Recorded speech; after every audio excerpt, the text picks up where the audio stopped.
Don't leave me hanging. It's go time.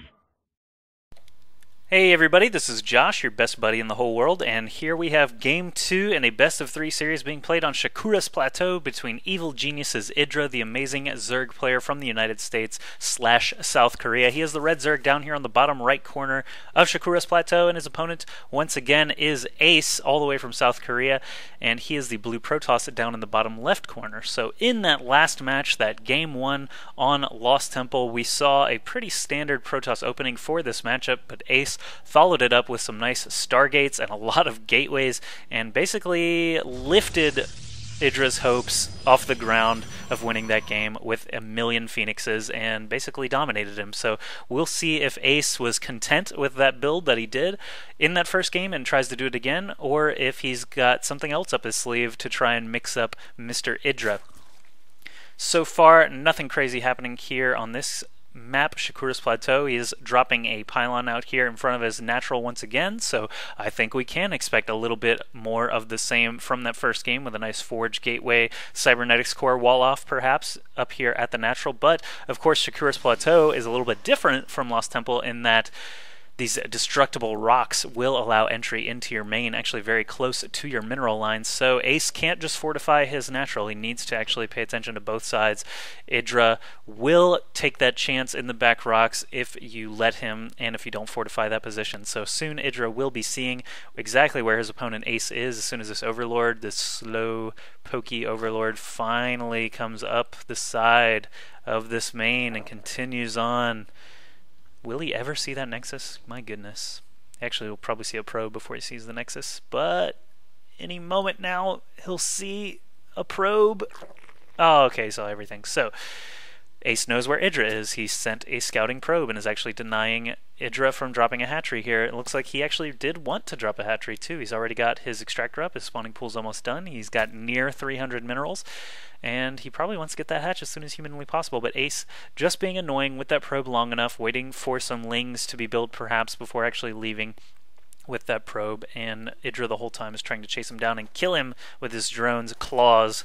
I always think they're spitting when they fight like this, but you can actually see the little claw reach out and sort of like jab the probe. I think, don't they use, I guess they use claws to mine minerals too. I always thought it was like an acid spit kind of thing, but I guess only roaches are the only Zerg unit that actually make use of that. But you do see some lings being built now. IdrA finally sneaks in a hatchery though. Ace paying just not enough attention there and slips up just a little bit, so IdrA dropping that hatch in the optimal position for his natural hatchery a long time after Ace already got his Nexus up. And his wall off has already been started as well. Gateway about to be complete here. First cannon right up next to this pylon should be able to defend that natural quite well from a couple of lings. Ace also drops a pylon near his destructible rocks, so at least he'll know if and when IdrA is actually attacking those rocks, even if there is no real fortification there for Ace just yet. And Ace is going to sneak right back into the main of IdrA, but the Queen is going to manage to get that kill. And Ace doesn't really discover anything that he wouldn't have known already anyway. This Roachwarren is coming up for IdrA, so that would have been nice to see, but he can pretty much assume that it's going to be either Roaches or Banelings. Probably not Banelings because there are no weak Protoss structures here at the front of this wall.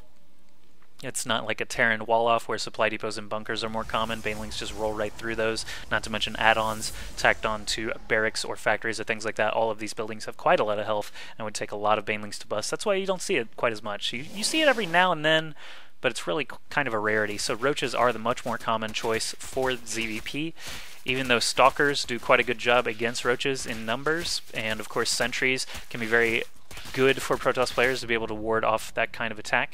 And Stargate is coming up for Ace, so it looks like he is going to be venturing back into the land of Void Rays and Phoenixes once again in this PvZ matchup.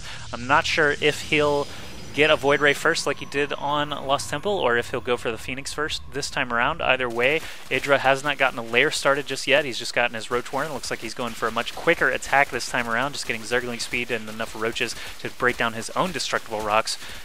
This basically means he's going to move across this short land bridge and start taking down the destructible rocks at Ace's back door. And since there are no cannons here, and no real gateway units anywhere except for a single sentry here at the front, IdrA might have some success with this. It really all comes down to if Ace can get enough Void Rays out, there you see the first one being chrono boosted. If he can get 2 Void Rays out, maybe even 3, before IdrA is up in that mineral line, Ace will be pretty much just fine, as he can just transfer all these probes over to that cannoned up natural that he's got going. But right now, these destructible rocks are about halfway dead. There's no Void Ray in sight. This single sentry is going to come over here and be able to drop a force field, which is very fortunate for Ace. He's actually helping the destructible rocks right now. No, actually, he's hitting a Zergling down there on the low ground. I was lying. But perfectly placed force field means that IdrA is not going to be able to attack anything. A photon cannon is dropped. There's not enough energy for another force field just yet, though, so Ace is going to be forced to back off. However, it did give him enough time to get this Void Ray up, so he's going to start zapping right away on these roaches. Ling's coming in, attacking the Nexus right away, as all those probes were pulled over to the natural. I would be really surprised if IdrA actually tried to get down into the low ground to kill off this Stargate when he has a nice free Nexus right here to be able to attack. This Void Ray is fully charged now, going to be working down these roaches quite quickly. Thankfully, they do have a lot of health, so IdrA will be able to last a little bit up here. Another great force field there from Ace, keeping these roaches at bay. Is that Nexus going to go down? No, IdrA's actually focusing on Pylon instead, which is quite interesting. He could have scored that Nexus kill for sure, while these Void Rays are preoccupied with these high health roaches. But now, lots of cannons being built behind this wall. I really like that positioning, as IdrA only had Zerglings and roaches. There goes that free meaty Nexus, so IdrA going to back off now. Obviously, he cannot fight against these Void Rays, so let's take a look at the Harvester count and see the results of this sort of attack. IdrA's at 29 Harvesters, Ace is still at 37. He didn't actually lose any probes. Actually, I'm not sure he lost very many units at all. He only lost that Nexus, which he's already rebuilding, and a handful of pylons and cannons, maybe not even losing a single Stargate. Definitely didn't lose a Void Ray, as there was no anti-air even there. Lings are running all the way back to Ace's base now, but Sentry's already in position, going to keep them from getting up, and these Void Rays will be able to take another few free shots there, kill off another couple Lings, and IdrA really probably not going to be prepared for this at all. He's only got 2 queens here at the main. The lair is only about halfway done. Overlord goes down there, not supply blocking IdrA, but still being quite annoying, and this other Overlord is going to go down as well. These queens are not going to be enough to defend against all 4 of these air units now for Ace. And Ace, all he has to do is be good with his micro, keep Void Rays off the edge of the creep here, keep those queens at bay, and he'll be just fine. These Phoenixes actually have enough energy for Graviton Beams anyway, so if the queens get too ballsy, Ace can just pick them up and nuke them down very quickly. There's only 3 queens total. There is actually the first queen being picked up. Void Ray just microed away quite easily, and the first queen is going to go down to those Phoenix and Void Ray combination. Queen number 2, Graviton beamed up into the air. Void Ray does get killed off there, but now more Phoenixes showing up means that more Graviton beams. These other queens are going to be destroyed as well. Back at Ace's main, he's getting a robotics facility up while these queens continue to be tortured, lifted into the air, and blasted into oblivion. That lair did finish for IdrA, so he's getting a Hydralisk done finally, and some Spore Crawlers down on the ground to be able to defend against this Void Ray and these Phoenixes. Of course, the fully charged Void Ray is not going to allow the Spore Crawler to actually finish up. He blasted down very quickly. IdrA sent some Lings to the front door of Ace's natural, but they're not going to be able to get in there because of that great wall-off that he's got going. Another queen pops out. Ace has enough energy for a Graviton Beam and does do it quite quickly there. Void Ray not even losing all of its shields, so IdrA in very, very dire straits right now, losing more Overlords. Still not supply blocked, but will be actually when this Overlord goes down. IdrA's had to use a lot of larvae to get those Overlords back up, a lot of minerals to get these queens out. Now that the Hydralisk Den is done, he's making 5 of them, but a Robotics Bay is being built now back at home for Ace as he continues to just make 1 Phoenix at a time very comfortably. All these Overlords still going down, and Hydralisks being picked up as they pop out. More Overlords being killed right now. He could actually manage to kill all 3 of these before IdrA gets enough Hydras. There we see he is actually blocked right now, so these Hydralisks are going to pop out, and after that, nothing really will be able to be made, and this bay just continues to be warped in. I'm surprised Ace is pulling back at all, actually. He must have run out of enough energy to do some Graviton Beams, waiting for some more Phoenixes to show up. Actually, he has enough for more Gravitons, so he actually could continue hunting down these Overlords. IdrA is still supply blocked right now. He's making 2 Overlords at a time. Hydralisk going down quite quickly. This is a lot of Phoenixes, ladies and gentlemen. He's killing these Hydras extremely quickly. There's only 2 left and a single queen. Another Spore Crawler being rebuilt. Ace is not going for more Void Rays, but he is getting extended Thermal Lances and a Colossus and +1 weapons now. Let's see how many gateways he's got back at home. It looks like just 1, maybe a couple more. Actually, 4 more gateways being built right now, so as soon as these are done, he'll be able to flip those over into warp gates and make a bunch of Stalkers, perhaps, maybe Zealots, since all IdrA really seems to have are Hydralisks right now.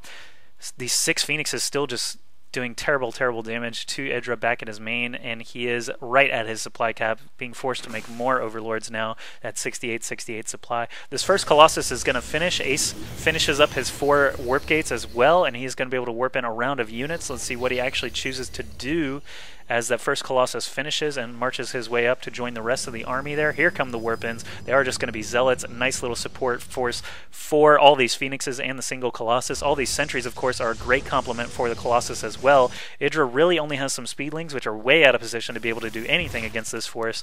He had a little scouting Zergling there, so he knows this is on the way. Only 8 Hydralisks here for IdrA, 6 more being built, and another Spore Crawler, but is it going to be enough? It looks like the Phoenixes are coming in from the top side, most likely trying to score some more Overlord kills and perhaps slow down that Hydralisk production. Lots of Stalkers, a new wave of Warpins coming in now, and this looks to be a pretty formidable force from Ace. 106 supply for Ace against 90 for IdrA. That army value is way in Ace's favor, as he hasn't really lost many units at all in this entire game. Leading up to this big battle, we'll see how the Hydralisks do against all these Phoenixes. Don't manage to kill one there. Guardian Shields go up, reducing all the damage from these Hydralisks. IdrA knows he's not going to be able to beat this, no matter how good his micro is. The army value is just too good. The composition is too good. Of course, these Phoenixes were just about to sweep in and do a ton more Graviton beams on these Hydralisks, meaning there's really nothing left on the ground except for maybe 4 or 5 Hydras and some Lings, which are going to be nuked down incredibly quickly by this Colossus and Zealot force. +1 weapons were 1 second away from finishing as well. Guardian Shields mitigating so much damage on their own. Ace just totally crushed IdrA into the ground, and it's very surprising for me to see. I'm actually pretty happy that someone is going to be able to challenge IdrA in these group stages of the Intel Extreme Masters World Championship. Let's continue on into the next best of 3 series. I'm going to cast all of IdrA's games from this first day of the World Championships, his entire group. He still has to play Maro, Tarson, and White Ross, so stick around and I'll get those games up as soon as I can.